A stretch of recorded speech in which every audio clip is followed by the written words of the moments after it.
हम आपको भारत में आज से शुरू हुए शादियों के सीजन की एक झलक दिखाएंगे।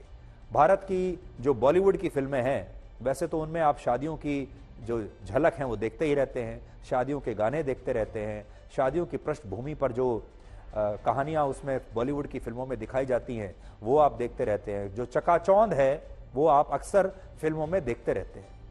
शादियों के जो गाने हैं वो भी हमारे देश में बहुत ही लोकप्रिय हैं और अब हमारे देश के लोग चाहते हैं कि जैसी शादियां वो फिल्मों में देखते हैं, करण जौहर की फिल्मों में जैसी शादियां देखते हैं, जैसे गाने देखते हैं, उनके अपने घर में भी वैसी ही शादियां होनी चाहिए।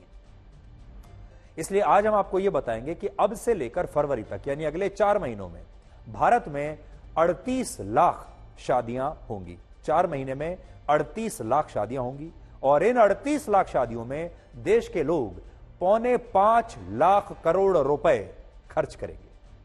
अब सोचिए, एक ऐसा देश जहां विपक्ष के नेता लगातार यह आरोप लगाते हैं कि भारत में महंगाई और बेरोजगारी अपने चरम पर है, लोगों के पास नौकरी नहीं है, लोगों के पास पैसा नहीं है, महंगाई इतनी बढ़ गई है कि खाने पीने की भी व्यवस्था नहीं हो पा रही है, और जहां विपक्ष यह आरोप लगाता है कि भारत की अर्थव्यवस्था पूरी तरह बर्बाद है, चरमरा गई है, उसी देश के लोग शादियों में खर्चे का एक नया वर्ल्ड रिकॉर्ड बना रहे हैं।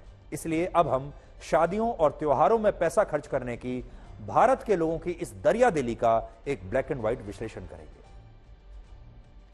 Confederation of all India traders के मुताबिक इस बार भारत के लोग शादियों पर सबसे ज्यादा पैसा खर्च करने का एक नया वर्ल्ड रिकॉर्ड बना सकते हैं।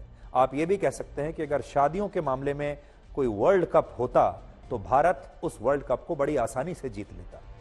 अनुमान है कि नवंबर से लेकर फरवरी के महीने के बीच भारत में लगभग 38 लाख शादियां होंगी, जिन पर भारत के लोग 4,74,000 करोड़ रुपए खर्च करेंगे और यह खर्च पिछले सीजन के मुकाबले 1 लाख करोड़ रुपए ज्यादा होगा। पिछले साल नवंबर से फरवरी के महीने के बीच हमारे देश में लगभग 35 लाख शादियां हुई थी और इन 35 लाख शादियों पर भारत के लोगों ने 3,70,000 करोड़ रुपए खर्च किए थे। लेकिन अनुमान है कि इस बार यह खर्च लगभग 5 करोड़ रुपए तक पहुंच जाएगा, जिनमें 1 लाख करोड़ रुपए के तो लोग सिर्फ नए कपड़े और नई ज्वेलरी खरीदेंगे। तो सोचिए, ज्वेलरी पर और नए कपड़ों पर ही 1 लाख करोड़ रुपए खर्च हो जाएंगे। इसके अलावा शादियों में मेहमानों की खातिरदारी पर इस बार 60,000 करोड़ रुपए खर्च होंगे। सिर्फ मेहमान नवाजी पर 60,000 करोड़ रुपए, और लगभग इतना ही पैसा शादी समारोह से जुड़े कार्यक्रमों पर खर्च किया जाएगा। इस समय पूरी दुनिया में एक भी देश ऐसा नहीं है जो शादियों पर होने वाले खर्च के मामले में भारत के लोगों को टक्कर दे सके या भारत के लोगों के आसपास भी कहीं पर हो। चीन, जापान और दक्षिण कोरिया में अभी स्थिति यह है कि वहां के युवा आर्थिक कारणों से शादियां ही नहीं करना चाहते, क्योंकि उनके पास इतना पैसा ही नहीं है कि वो शादी करें या एक परिवार शुरू करें। और यही वजह है कि इन देशों की सरकारें वहां के युवाओं को शादियां करने पर स्पेशल इंसेंटिव देने की बड़ी बड़ी योजनाएं चला रही हैं। वहां की सरकारें जो हैं वो युवाओं को अलग से पैसा दे रही हैं, इंसेंटिव दे रही हैं, सब्सिडीज दे रही हैं कि आप शादी कीजिए और बच्चे पैदा कीजिए, क्योंकि वहां लोग ना तो शादी करना चाहते हैं और शादी कर भी ली तो बच्चा नहीं पैदा करना चाहते, क्योंकि महंगाई बहुत ज्यादा है।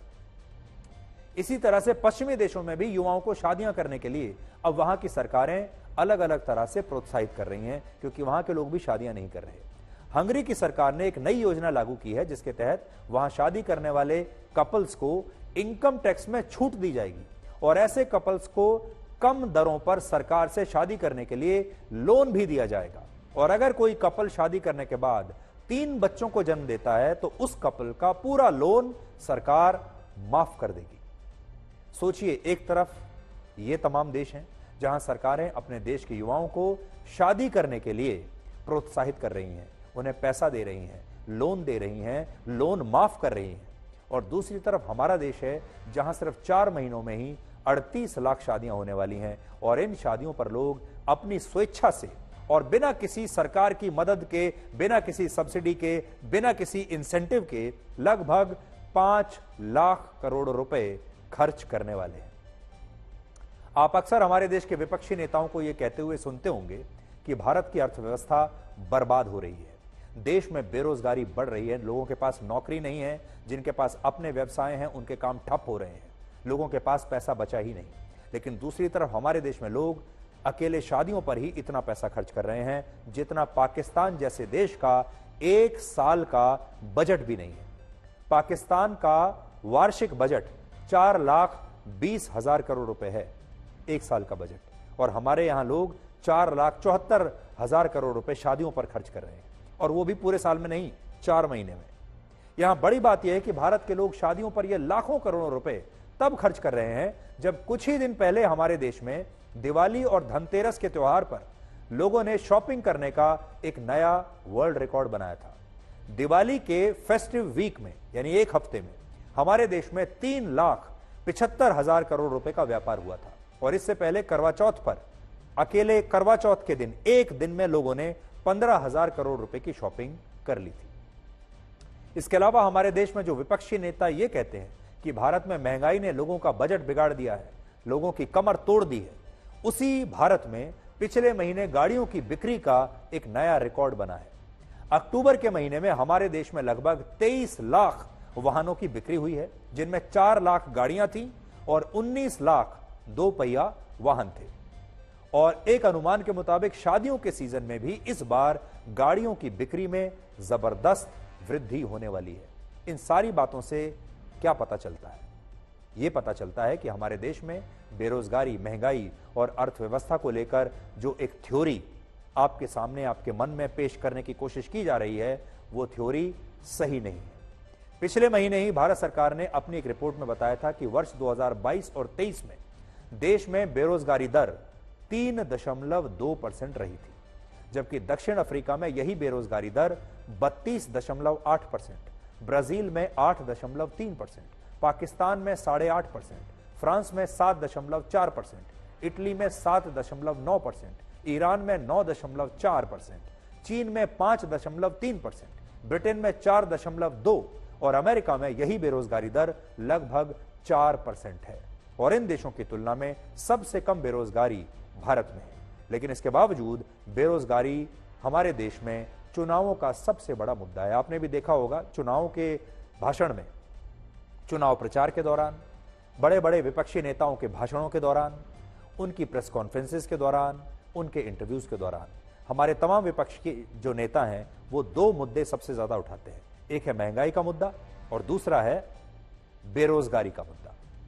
इसी तरह से आईएमएफ का अनुमान है कि अगले वित्त वर्ष में भारत का जीडीपी ग्रोथ रेट 6.3% होगा, जबकि भारत की तुलना में अमेरिका का जीडीपी ग्रोथ रेट 1.5%, जर्मनी का सिर्फ 0.9%, फ्रांस का 1.3%, जापान का 1%, चीन का 4.2% और रशिया का जीडीपी ग्रोथ रेट सिर्फ 1.1% रहेगा।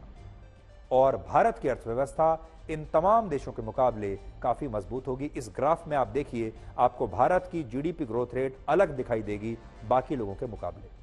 हमारे जो सामने सबसे बड़ी जो इकोनॉमीज हैं उनमें सिर्फ चीन ऐसा है जो कहीं कुछ हद तक हमें टक्कर दे रहा है, लेकिन वो भी हमसे पीछे है। बाकी जितने विकसित देश हैं उनकी इकोनॉमी का और ग्रोथ रेट का हाल आज आप देख लीजिए। ये वो विकसित बड़े बड़े देश हैं जहां हमारे देश के लोग लाइन में लगते हैं वीजा पाने के लिए। सरल शब्दों में कहें तो जब किसी देश के लोगों के पास पैसा होता है और वो इस पैसे को खर्च करते हैं तो इससे अर्थव्यवस्था के इंजन को और रफ्तार मिलती है, और भारत में इस समय यही हो रहा है। इसलिए अगली बार आपसे कोई विपक्षी नेता ये कहे कि भारत में बहुत ज्यादा बेरोजगारी है, लोगों के पास पैसा नहीं है, महंगाई बहुत ज्यादा हो गई है, तो उन्हें आप ये रिपोर्ट और ये आंकड़े दिखा सकते हैं। हमारे देश में वैसे भी जो शादी है, असल में हमारे देश में शादियों का एक अलग स्थान भी होता है और इस पर भी थोड़ा बात करना जरूरी है। शादी हमारे देश में एक सामाजिक इवेंट होती है। हमारे देश में जो समाज का ताना बाना है वो शादी जो है उस पर आधारित होता है, और शादी का जो फंक्शन हमारे देश में किया जाता है वो एक बहुत बड़ा सोशल इवेंट होता है जो परिवार के जीवन काल में बस 1 या 2 बार ही आता है। जिस परिवार में जितने बच्चे होते हैं, 1 बच्चे, 2 बच्चे या 3 बच्चे, पूरे जीवन काल में एक परिवार के इस तरह के जो बड़े सोशल इवेंट्स होते हैं वो 1 या 2 बार ही आते हैं। और ये वो समय होता है जब हर परिवार पूरे समाज में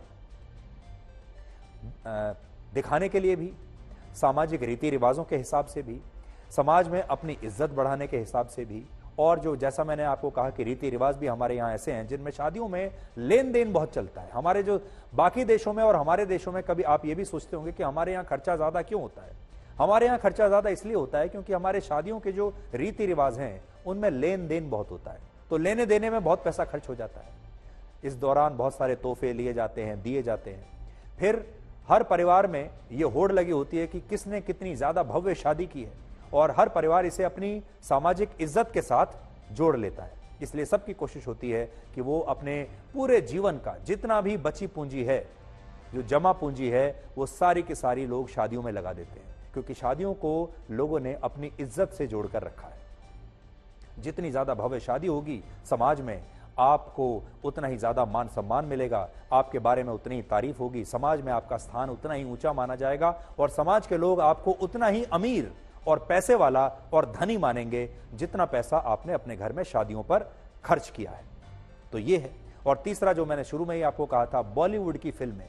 बॉलीवुड की फिल्मों में जिस तरह शादी ब्याहों के गाने, नाच गाने आते हैं, जो भव्यता शादी के दौरान दिखाई जाती है, उससे भी हमारे देश में बहुत लोग प्रभावित होते हैं, और वो चाहते हैं कि जैसा वो फिल्म में देखकर आए, उनके घर में भी शादियों के दौरान वो वैसे ही कपड़े पहने, वैसे ही जेवर पहने, वैसा ही खर्चा हो, और फिर खाने पीने पर, अतिथियों के स्वागत पर उसी तरह का खर्चा किया जाता है। और इसीलिए हमारे देश में किसी भी परिवार में अगर आप देखेंगे तो किसी भी एक सोशल इवेंट पर जो सबसे ज्यादा पैसा वो परिवार खर्च करता है, चाहे वो उधार लेकर ही करे, चाहे वो बैंक से लोन लेकर ही करे, लेकिन वो जो इवेंट होता है वो शादी होती है।